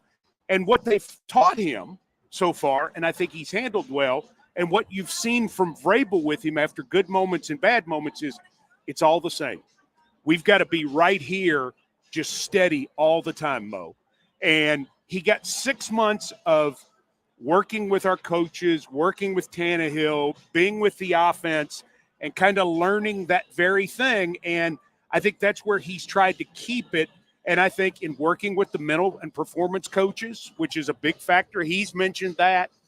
That's an area where they felt like he could go up from where he was at Kentucky. And I think we've seen some of that to start with. And his physical gifts are – man, he can clearly inarguable. Oh man, he can throw it. Our biggest concern was his decision making, and to this point, it's been really, really good. Well, here's the thing that's so important about that. Coach Mack, Dave McGinnis, who I work with, has a statement about the draft, and I've used this a few times. He says you would much rather have to teach a prospect than sick him. I'll agree with that. So there's so many quarterbacks who come in the league who will not pull the trigger. Yeah, he's not afraid. And then they get scared and they really won't pull the trigger. And, you know, we saw it with Mariota. Mariota had gotten to the point with us. And I think we've seen it with Tannehill in the last. Well, Tannehill's 35. It's a little different scenario, I think. But I get your point. The bottom line is we can teach Will Levis we could teach him that. He wants to gun the ball. He wants to use his arm. He's not scared. And if you're going to be a great quarterback in this league, you cannot be afraid. He's not afraid. Gotta let it rip. He reminds me so much of Brett Favre. It's unreal. I mean, you know, he's got some of that in him. Which ain't necessarily a compliment. Well, now. Can be. Can be. I mean, but there's a lot more. I mean, his score on the P2 test? Yeah. Is that what the S2 or I can't remember. His score was off the charts. He's really, really smart, and he's really good at processing. So, you know, the sense that we had was that he could do all of that. And I think you're going to continue to see growth for him. I'll tell you this. If we found our quarterback in the second round and he's going to cost us $5 million over the next 2 years, now in year 4, he'll cost a lot more than that. But what can you do? And if Jalen Duncan works. Well, then you're in a whole other ball. Oh, then you're playing with house money. Yeah. And Spears. Because then you're in a situation where you're able to stockpile talent at other places. That's what New England did with Tom Brady. That's what Seattle did with Russell Wilson. And that's how you have a chance to win a championship. Mike Keith joining us here on Main Street Sports today, presented by Mid-Tennessee Bone and Joint. And thanks to the Tennessee Highway Safety Office for having us here at the Blue Cross Bowl in Chattanooga, which Mike and your sidekick, Josh Corey, will be the broadcast crew for the final game of the night as McCallie and Baylor face off. And Mike Vrabel's doing sidelines. Everybody from that's actually not true. That's not true. That would be untrue. You know, it's funny because that would be something, though. That would wouldn't be it? Yeah, something. During the Mr. Football stuff, and he asked you if the Blue Cross Bowl rotated, I'm sitting there thinking, well, you know, if the weather is not too good this year, it might have to start talking about it in Nashville in a couple of years. Yeah. That dome gets in, we'll be in good shape, right? Yeah. There's a lot you can do in the dome. A lot you can do in the dome, including a lot you can do, especially in December. Wear right? short Do a lot sleeves. of concerts, do a lot of trade shows, do a lot of various gatherings, and it's a lot you can do in stadium indoors. Absolutely. 2027, long time from now. Now, this is your cameo appearance this weekend, right? See, now you're going to go at my cameo appearance. I have a day job. We have a game on Sunday. Are you aware of this, Mo? Are you aware of this? Do we play this week? We play this week. We absolutely do play. Listen, it's Colts week. But you know what? It's Colts week. It's Colts week. Okay, so you want the story or not? You want the real story of why I'm here on Thursday night? Because I'm getting all this business from my buddies who are saying, oh, Mr. Diva guy, you demanded to do Baylor McCallie. That's what you think, isn't it? No, not at all. No, I know That's you're what he better than thinks. that. No. That's what he thinks. You know, if I thought it, I'd tell you. That's true. Yeah, you never have to guess. No, I told Matthew Gillespie back in August, he was kind enough to call me and say, would you like to do games this year? And I said, let me look at it. And so then I got Coach Vrabel's assistant, and we went through what our production schedule was going to be on Fridays, and it changes from year to year. And we looked at the schedule of what our games are, and I called Matthew back, and I said, the only game I can work is Thursday night because I have to get back. And so after they played the first time on September 29th, I called Matthew back. I said, is there a chance that Baylor could play McCall? And he said, yeah, there's a chance. And so then you get into the playoffs, and I'll admit, I was not rooting against anybody, but I was stalking the possibility that this could happen because they think here tonight no less than 18,000. Oh, yeah. And maybe 16,000 tickets sold as of last night. Jeez. So it's going to be fun. What a night it's going to be. But I did not diva my way into it. But the bigger point that I'm wanting to get to, in all seriousness, Mike, is this means this much to you. It does. Because you do have a day job, and it's a pretty good one. It's fair. And yeah. at the same time, you try to figure out ways to be involved with this. And I'll tell you, and I've told you this before, I think it's admirable. Well, thank you. I really do. And we appreciate it as viewers. You know, if we, like last year, we weren't able to be here. We had to watch it on television, and it gives a level of How many times you think these kids are going to go back and watch a game that Mike Keith, the VOT, has called? You're nice to say that. But we try real hard to make it as big time as we can, and it was nice to have 13 days to get ready for it because there was a lot of history to go through. If I'd been doing it when I do a D1 game, I only have 6 days to get ready. But this was really special to learn the history of Baylor and McCallie, which I lived here for 4 years before we moved to Franklin. And according to my dad told me a story 5-10 years ago that had we stayed here, I would have gone to one of these two schools. That was his plan. Were you going to board? He would like that. Yeah, exactly. No, we lived here. So? But I'm not saying which school because I don't want the perception that I think I would have gotten in because I might not have. and B, I don't want to cause any problems for myself tonight. But yeah, he told me that story, and so I started to sort of follow the history a little bit because I don't know that everybody understands who they are and what their overall history is and how many great players have come through each program, how many famous people have gone to each school, and that it is the oldest rivalry in the state of Tennessee. And people may not also understand that Baylor's 34-31 win in that game that you referenced back in September snapped a 7-game win streak for McCallie. McCallie has had good success. Ralph Potter is 17-6 against Baylor. And when he was at Baylor, he was 2-1 against McCallie. So he can take his and beat urine and take urine and beat his. He's had a really interesting look at this. So his dad was the coach from 73 to 93. And so he saw it as a little kid, and then he played in it. And then he coached at Baylor for 5 years as an assistant and then 3 years as the head coach. So he was at Baylor for 8 years. Then he went back to McCallie for 10. He went to Brentwood Academy for 5. So then he could see it from afar as a coach. Coach against both of them, probably. And then he went back in 2012. So, I mean, it's an intriguing thing. There was a very controversial call in the first game that went against Baylor, which has everybody all sort of stirred up about tonight, too. Doesn't take much to get them stirred up. Oh, they don't like each. They don't agree. They don't even agree when they officially started play. Oh, goodness. McCallie says one thing and Baylor says another. And if you don't, I mean, if you don't know when you started playing, they know they played, but was it a real game or not? And McCallie says Depends it was. on who won. Well, McCallie must have won.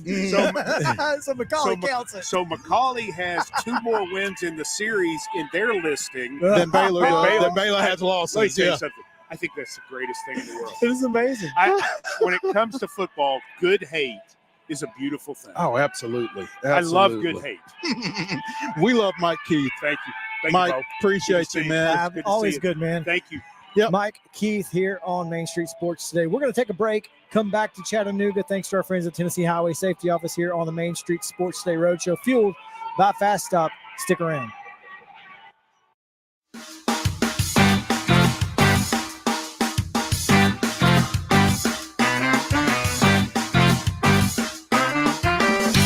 Mid-Tennessee Bone and Joint treats your orthopedic injuries and existing conditions. Our trained physicians will get you back in the game faster. Contact us at 931-381-2663 or www.mtbj.net.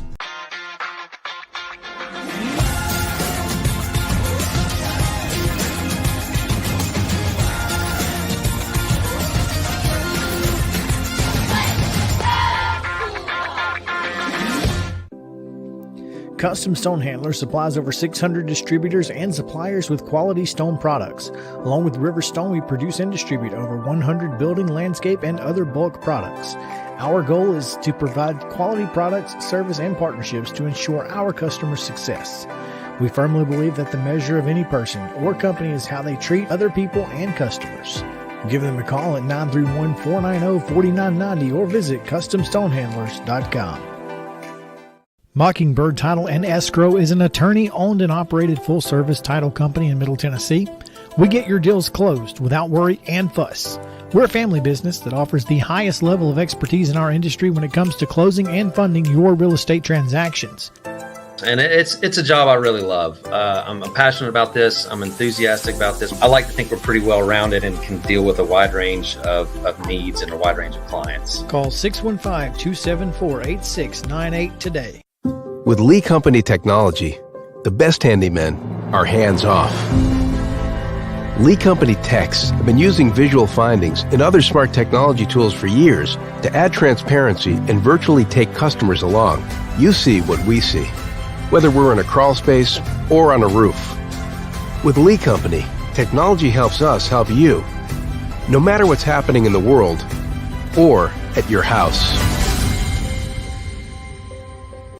Piggly Wiggly, located in Neely's Mill Shopping Center, is Columbia's locally owned and operated Cost Plus 10 grocery store dedicated to serving the community with low prices and smiling faces. Piggly Wiggly offers fresh, hand-cut meats daily, as well as daily hot plate lunches from their deli counter. You're certain to see smiling faces and a helping hand when you're here at Piggly Wiggly. Come by and check out our fresh produce, high-quality meats, and more. Down home, down the street, we'll see you at the Pig. Mid-Tennessee Bone & Joint has been the official sports medicine provider for Murray County Schools for more than 40 years. We specialize in orthopedic service, and our Ortho Quick Walk-In Clinic lets you bypass the ER. Visit us online at www.mtbj. He shoots, and he scores!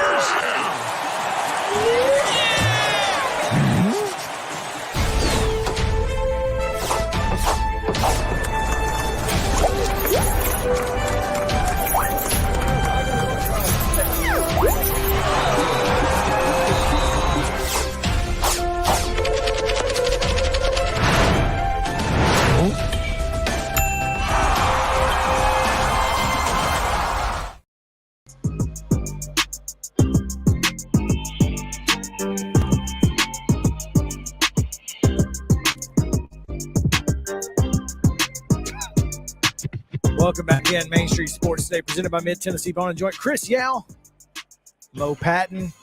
It is the Main Street Sports Today Roadshow, fueled by Fast Stop Markets. And make sure to go by and sign up today for Fast Stop Perks. Using your phone number, you can get up to $1 off of gas per gallon. That's not just $1. That's per gallon. Per gallon. That's a lot. That is a lot. It's a good chunk of change. So make sure that you do that.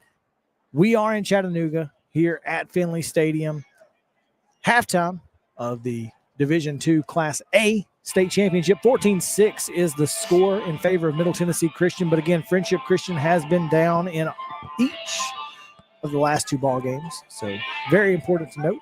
They've come back to win in each of those. So second half will be fun. Convincingly. That's right. So Tyson Walcott only gets better as the day goes on. Apparently. So make sure to tune in if you have not and stick around. We'll get you the final score a little bit later. Thanks to our friends at the Tennessee Highway Safety Office for having us here. Mo, we just talked about with Mike Keith, good hate. Mm-hmm. There may be good hate with McCauley and Baylor, but you know where there's not good hate? There is not good hate in Marion County. And we are joined by Chattanooga Times Free Press sports editor and published author of 8 Hateful Miles, which when I was talking about it earlier in the week, I said 7 Angry Miles, but I was close. They probably wouldn't disagree with that either. Well, they disagree with each other. They disagree with the 7 anyway. But Stephen Hargis joining us here on Main Street Sports today. And one of those teams on one end of that 8 Hateful Miles is going to be playing tomorrow. The other one, not so much. Had a really good season and then lost in the second round. Yeah, so Dallas Tim Starkey is their new head coach and did a really good job this year. Went undefeated through the regular season, so wouldn't be surprised if they're not over here at some point with him. Good. It's good when they're both good. Yes. Yeah. Yes, for us, it's very good. I'm sure it's good, very good for yes. y'all, but yes. I just think, having covered the high school football game for as long as I have in this state, when both South Pitt and Marion County are good, Stephen, it just feels right when certain teams are. Yeah, those traditional teams, it's always a lot more fun because the communities don't need a whole lot of prodding to get into it. Once Marion, they saw Marion was going to be good this year, their community really started turning back out again to support the team, and that was great to see. But that's always it's always fun to see the up and coming teams too. But those established programs that have got multiple state championships in the past, that's when it's really fun to see them get back up there. 8 Hateful Miles. Check it out.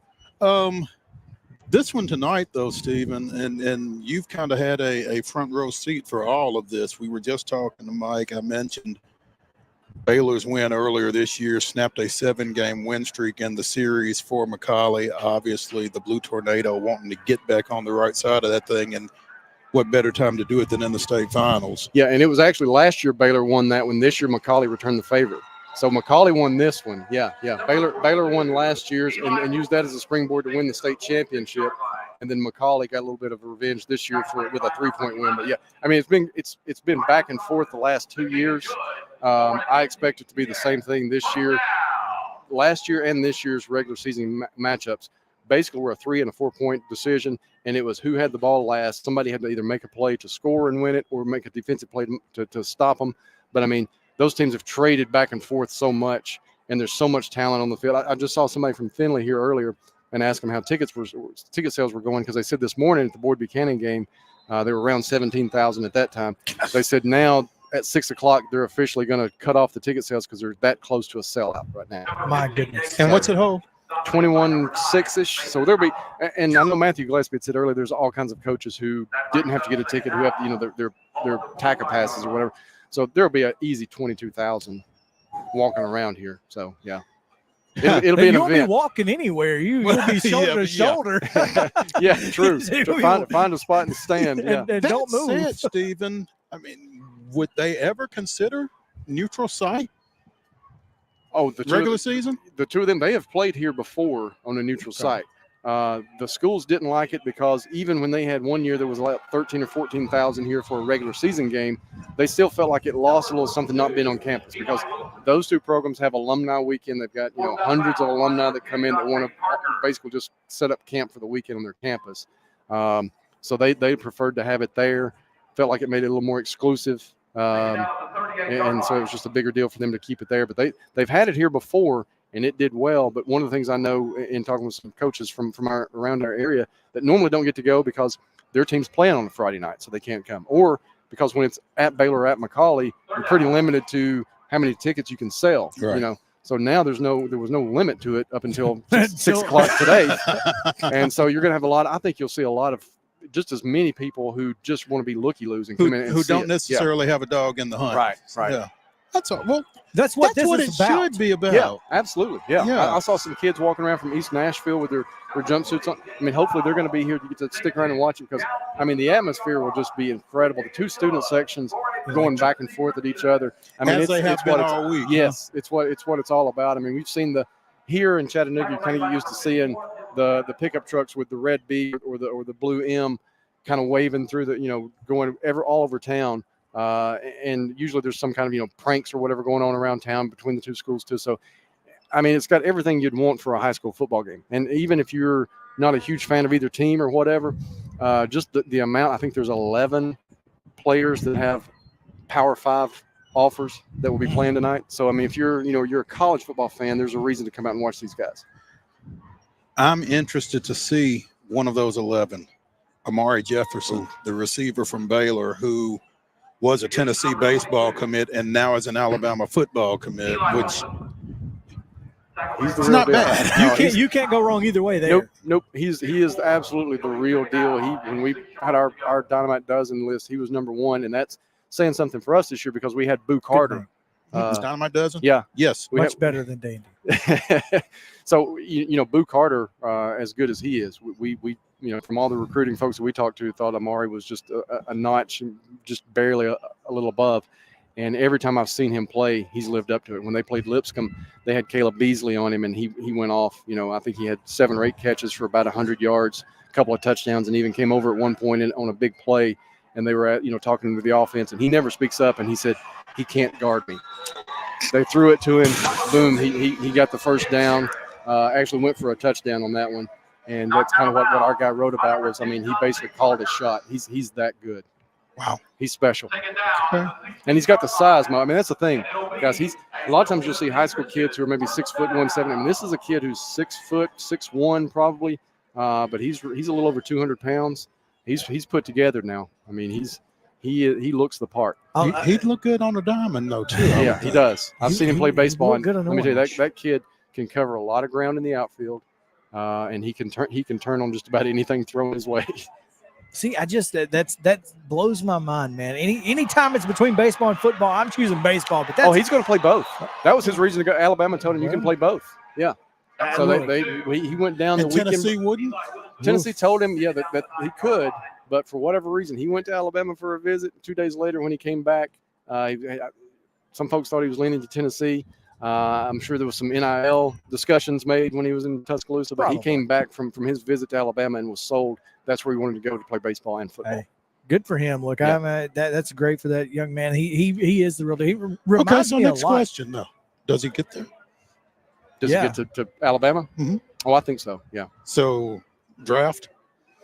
Not gonna I don't matter. think he's high enough. I think the prospects of what he could do at Alabama, because he mentioned several times how Saban develops receivers, and he thinks I think he wants to play both to kind of see which avenue takes him to the pros faster or higher. So I think he's going to get to Alabama and at least see how things work out there. Probably a good call. But still, man, just to he's not hard to find. Yeah. when you look out on the field, a lot of times and you kind of go, okay, I've heard of so and so. Who is he? When Amari Jefferson trots out on the field, you go, there he That's is. him. That's a him. There he is. There he is. He's him. Yeah. Tomorrow, Stephen, speaking of 8 hateful miles, again, South Pittsburgh back at it. Taking Rematch on of 2 years ago? Yeah. 3. 21. Okay. Mhm. Yep. Okay. And McKenzie won it last year, right? Last year, they are the defending 1A champion. Yep. Okay, so what are your Pirates expecting? What are you expecting out of the Pirates? Is it Camden Wellington? Mhm. Is he going to go? That's the big thing for them is he's got a high ankle sprain. He suffered last week at Oliver Springs. You guys know those things don't heal very quickly. No, not within a week. Right. They're going to tape it up tight, I'm sure. Wrap it up, see if Last he can game go. of the year, Brent. Can't hold anything back. I saw him earlier this week to do a story on their defense, and I asked him, he said, game time decision. We'll see. He goes, they're going to have to literally hold me off the field to keep me from going. But he said, if I can't maneuver and can't be myself out there, I don't want to hurt my team either. That's right. So I feel bad for the kid, senior, two-time Mr. Football semifinalist. He brings their best when he's mobile, because a lot of times direct snap to him, and they've got a big tight end that they can kind of lead through the hole for him. Without that, now all of a sudden that guy that plays tight end might have to play quarterback like he did last week. So you take some players off of where you normally have them. I think they've got the work cut out for them. Yeah, but it's South Pittsburgh. When you talk about traditional powers, they are one. And it's, anytime that they're in a state championship game, that's even the Class A game, you certainly expect the atmosphere will be really, really good for that one. Looking forward to it, man. I'm looking forward to all these games. This is a great place for a high school football championship. It's the perfect size. It's a great atmosphere, and this city really does it right. Well, as a Chattanoogan, I appreciate that. I agree that it is a good size. I always thought when it was in Murfreesboro, I liked it there too, because that's you didn't feel like it was an enormous stadium, but it was big enough. You had the jumbotron, you had the turf, you had all the nice things. So I liked it when it was in Murfreesboro as well. Plus, it was centrally located. Here, it's meant a lot to have it here. I know for the folks that put on the events here, and they've had a lot of the volunteers and that kind of thing. No shortage of that, because I think it's something Chattanooga. We in Chattanooga started the Spring Fling back in 1993, so we've always kind of supported high school sports and wanted to be known as someone who does support high schools. I always say Chattanooga's the biggest small town you'll ever live in, because you can go from Cleveland and people ask you how's McCallie, or you can go to Baylor and people ask you how Calhoun, Georgia is, because our area is kind of a little bit big. A lot of people love the small town feel to it, so it's a big deal to have high school sports here. That said, how concerned are the powers that be about what's developing in Nashville in terms of the indoor facility for the Titans? How concerned are they, or how concerned should they be? I mean, they should be pretty concerned, because my personal opinion, I think if the Titans want it and you can play it in that new And you can new play facility, with and it's a dome. I mean, because we're talking about tomorrow and Saturday. Tomorrow morning it's going to rain. Then there's the chance of showers throughout the rest of the day. I'm sure that'll affect some of the crowd. And then Saturday, again, possibility of rain. So you got a roof, you don't worry about it. That'll work. Short sleeve weather. Yeah. All day long. If the Titans want it, and I guess it's up to them. If they really want it and they want to host it, I think most people, rational thinking people, realize it's going to go to Nashville. So I'm not sure how concerned they are here. They should be pretty concerned. Well, I would hate to see it leave forever because I do feel like you guys do a great job. And I mean, hey, ice skating just across the way if you want to go. And speaking of high ankle sprains, you can get you one over there. Yeah. You can get a couple. Yeah. Or worse. Yeah. So, yeah. But Stephen Hargis here joining us on Main Street Sports today. Stephen, what is the game that you're most looking forward to outside of the ones that obviously you're covering? Outside of obviously the Baylor McColley, because that's just going to be an event. More than it's going to be an event. And obviously we've got only one other game involving a local team would be South Pitt tomorrow. But the one for me, just as a person, because I know this guy, Adam Kane, who's the head coach at Upperman. He coached at Sequatchie County. He's actually from McColley. Right. He played at McColley, was an assistant at McColley, later coached Sequatchie County, got them all the way to the semifinals. They lost to Alcoa, like most teams.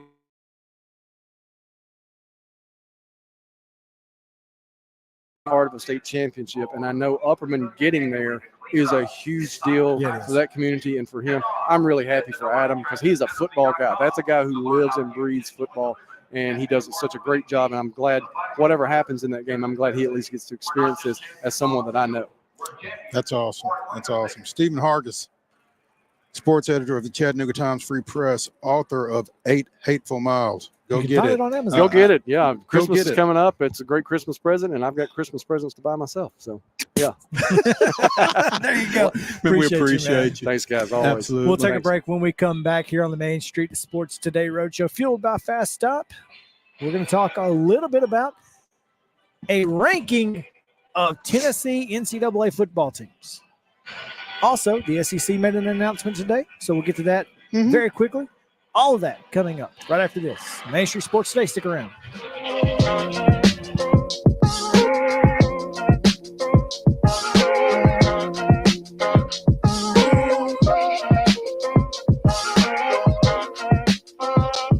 Mid-Tennessee Bone and Joint treats your orthopedic injuries and existing conditions. Our trained physicians will get you back in the game faster.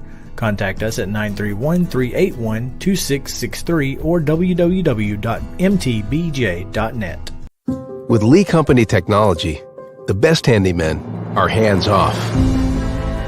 Lee Company techs have been using visual findings and other smart technology tools for years to add transparency and virtually take customers along. You see what we see, whether we're in a crawl space or on a roof. With Lee Company, technology helps us help you, no matter what's happening in the world or at your house.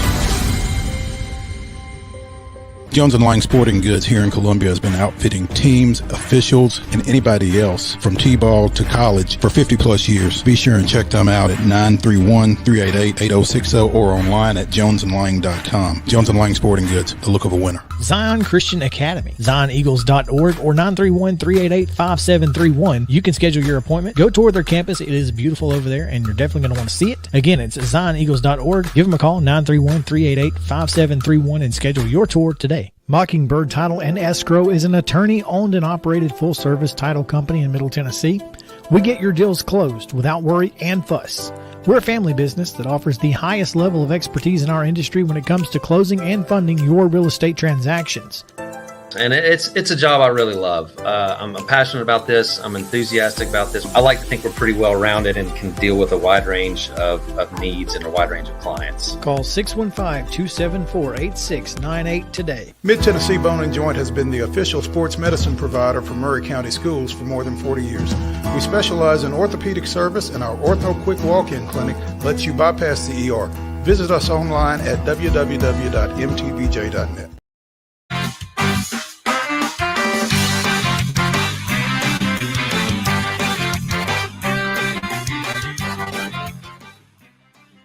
Welcome back into Main Street Sports Today, presented by Mid-Tennessee Bone and Joint. It is the Main Street Sports Today Roadshow, fueled by Fast Stop Markets, and thanks to the Tennessee Highway Safety Office for allowing us to be here at the Blue Cross Bowl and all of the great fine folks over there. Remember, fans, don't let fans drive drunk. It's 21-6 now in favor of the Cougars from Middle Tennessee Christian, and watch out. Here we go. Friendship's got them right where they want them, Yeah, right? They must. They must. They like to be down 14. So, couple of things, Mo. First, wanted to I teased on the other side. I apologize. We're up against our time, so tomorrow we will go through a certain Twitter account's ranking of NCAA basketball teams in the state of Tennessee. Great ranking. Some interesting decisions. So we'll talk about those tomorrow. But before we get to high school football picks, the SEC made an announcement today about its football championship game. The football championship game of the Southeastern Conference will be played, surprise, surprise, at Mercedes-Benz Stadium through 2031. So you can continue to make your plans for Atlanta for another, 8 years, I guess. Yeah, the more you talk about it, the more you think about it. I don't think the thing's ever going to move, and I'm not sure that it should. I don't know that it needs to. Yeah, I think Mercedes-Benz does a great job in general, but you've got everything. You've got the Hall of Fame that's right there. Atlanta knows how to make that thing work, and it does such a great job. You just gotta sometimes, the best thing to do is nothing. So, yeah, looking forward to Atlanta continuing to hold that because it's the best place for it for now. Now, Arlington may be in the mix in the Nashville could be in the mix in the future. I don't know. We'll see. Right now, but until 2031, we ain't gonna have that discussion. It's like the shot clock. We're not going to talk about Don't bring it up for 3 more years. Nope, not going to talk about 8 more years of this. So, and this is one other thing I wanted to touch on before we get to the picks. Remember yesterday you said Mike Riley had a job? I said Mike Riley had a job. I don't know that that's the case anymore. Oh. As the New Jersey Generals do not exist. Oh. As of today, the USFL made its announcements of the USFL-XFL merger into the United Football League. And New Jersey not among the teams. Memphis and Birmingham are. So that will continue. Memphis, Birmingham, Houston Gamblers, and what did I say? Houston, Memphis, Birmingham, and Philadelphia? Nope. Michigan. Michigan. Yes, the Panthers. The Panthers will join DC. Anthony Carter, stand up, right? DC Defenders, Arlington Renegades, the San Antonio, whatever they were, and the St. Louis Battlehawks. You know who else played for the Michigan Panthers? Former Shelbyville Central football coach Whit Taylor. Wow. That's funny. Yeah. The Michigan Panthers were good back in the day. So. Anyway. Who played at Vanderbilt? We have 6 games to pick. Let's pick them. I got to pull up the thing so I know who I picked. There you go. Because you don't want to be wrong. I don't want to. Well, if I just go the opposite, I would actually do better. Yeah. But so we picked today's 3 games yesterday, and so far we're 1-0. And as of this moment, not looking good, not looking great. And then I took McCauley in the late game. Okay. All right, just to get everybody up to speed. Right, so tomorrow we'll get off to a easy start. We'll ease into it. Because tomorrow, the early game, 10 o'clock Central Time, 11 o'clock here in Chattanooga. It's the 3A championship, 12-1 Alcoa, 12-2 East Nashville. Man, you can't pick against Alcoa in this game. You just can't do it. I would love for East Nashville to come out here, win the football game, and send Alcoa home crying. I would love to be wrong. Please. That's it. Please make me wrong. Alcoa has won its last 8 championship games. So East Nashville is got its work cut out for it. And, you know, like you said. If I can finagle my way into that tacker room and get all the 3A coaches together, you do best bet I'm going to. Yeah. Yeah. I mean, if I would love to see East Nashville win that game. I think a lot of folks would love to see East Nashville win that game. Everybody outside the city of Alcoa. Yeah. But including our friends in Pulaski. Oh, without question. Yeah. But I'm picking Alcoa. Me too. So Me too. The 2:00 Central, 3:00 Eastern game is the Class 1A championship that we were just talking to Stephen about. Do you need to amend your pick after getting that information? Nah, I'm gonna roll with it. I mean, even without their quarterback, they were still plenty impressive in their win against Oliver Springs last weekend. South Pittsburgh, McKenzie. McKenzie is the defending 1A state champion. South Pittsburgh won it 2 years ago, defeating McKenzie. This is the third straight trip for the Rebels. Yeah, I like South Pittsburgh. I got to go McKenzie in this one, man. And look, McKenzie showed me a lot. You know, just I feel like that side of the 1A bracket is an absolute murderer's row. Mm-hmm. And they navigated it with relative ease. So give me the Rebels. The Rebels. Okay. The repeating Rebels. In the nightcap, we spoke to Charles Rathbone earlier in the show. His Patriots 13-1 in a rematch of last year's state championship game against the 13-1 Knox West Rebels. Did not get the first down. All indications are this one's going to be a defensive struggle because both these teams have been playing fantastic defense here, particularly over the course of the postseason. Coach Rathbone mentioned that finishing drives had been an issue offensively for his team. And I think West figures out a way to get just enough done to win this ball game. But again, I would not mind being wrong. Knoxville West, their lone loss is a 24-7 defeat at the hands of Alcoa. Mm-hmm. That being said, Alcoa also lost to Maryville, so you know whatever. There's rivalries involved in that. Sure. Outside of I think Knoxville West could be the best public school team in the state, including Oakland. And so for that reason, I think they get the win. They're just such a good football team. And again, I'd love to be wrong. I would love for Paige to come out here and just stuff them on every drive and get enough done. But I just don't think they can do it for 48 minutes. Yeah. I think I can do it, but not for 48 minutes. We're through three quarters here. And it's 21-6 Middle Tennessee Christian. So,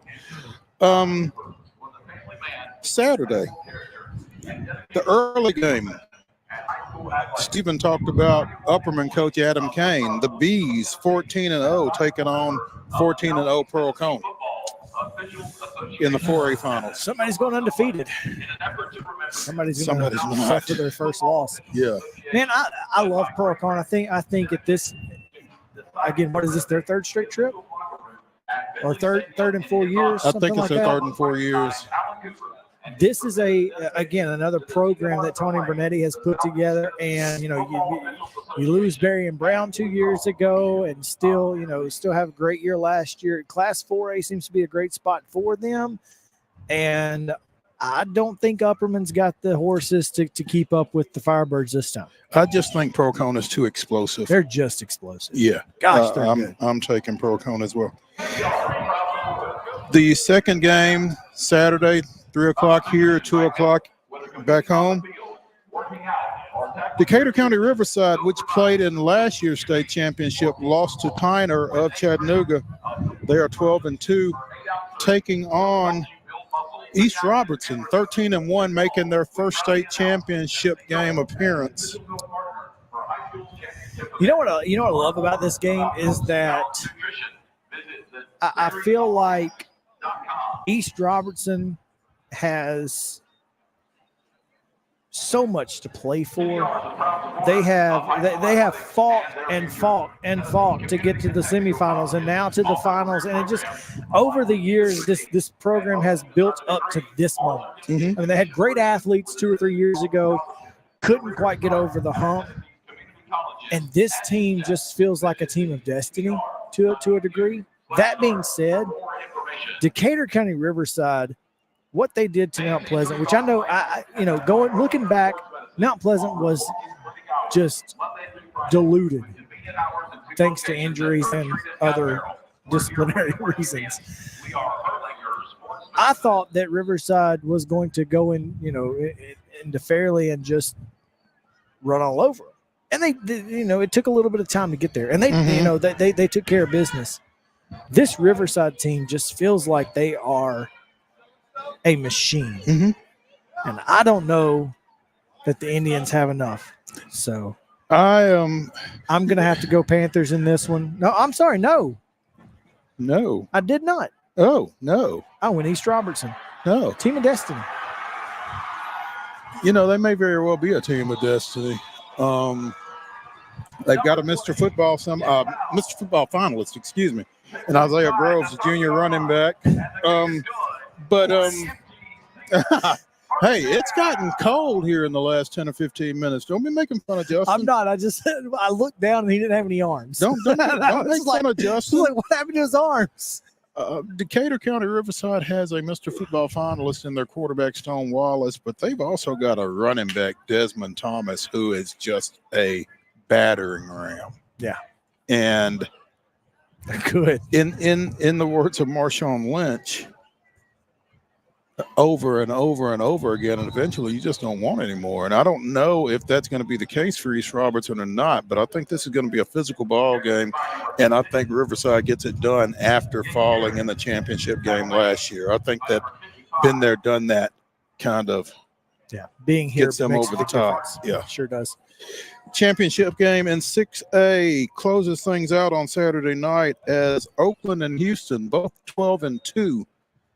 Houston gets here with a 28-0 win over at Brentwood in the semifinals. And avenging their lone loss on the season in the week before. So, look, this Houston team, you go read John Varlas's Twitter account. Mm-hmm. They feel disrespected.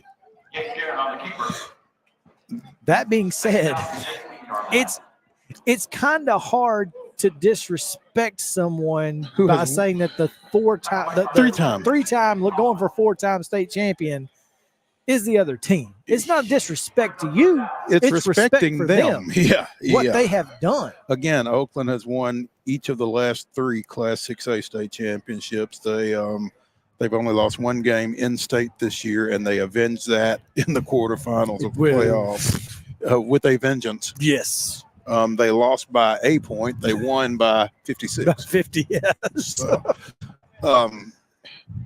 we've said it before. I'll say it again. I'm picking Oakland, and Houston will just have to make me be wrong. Yep. You can't not. Again, it's like Alcoa. You can't not pick them. No. Because you look like a dummy if you don't. And I might be a dummy, but I'm not going to look like one. There you I'm go. not going to, not on this anyway. I'm not going to prove it. There you go. So I, too, have the Patriots, but trust me, Houston, no disrespect to you guys. No disrespect meant. None. It's strictly business. So, man, what a great show it's been. It's always fun when you're at events like this because it's like Mike Keith walked by, folks like Ronnie Carter walked by, and you get a chance to say hello and see some friendly faces and get some folks on the show, and we greatly appreciate all of those folks. Charles Rathbone, of course, Stephen Hargis and Mike Keith for joining us today. It's been a lot of fun. Yeah, we'll see who we come up with tomorrow. Let's do it again tomorrow. This has been Main Street Sports Today. It is the road show fueled by Fast Up, and again, we're here in Chattanooga at the Blue Cross Bowl. Thanks to our friends at the Tennessee Highway Safety Office. Fans, don't let fans drive drunk. Come back with us tomorrow on Main Street Sports Today, presented by Mid-Tennessee Bone and Joint. We'll see you then.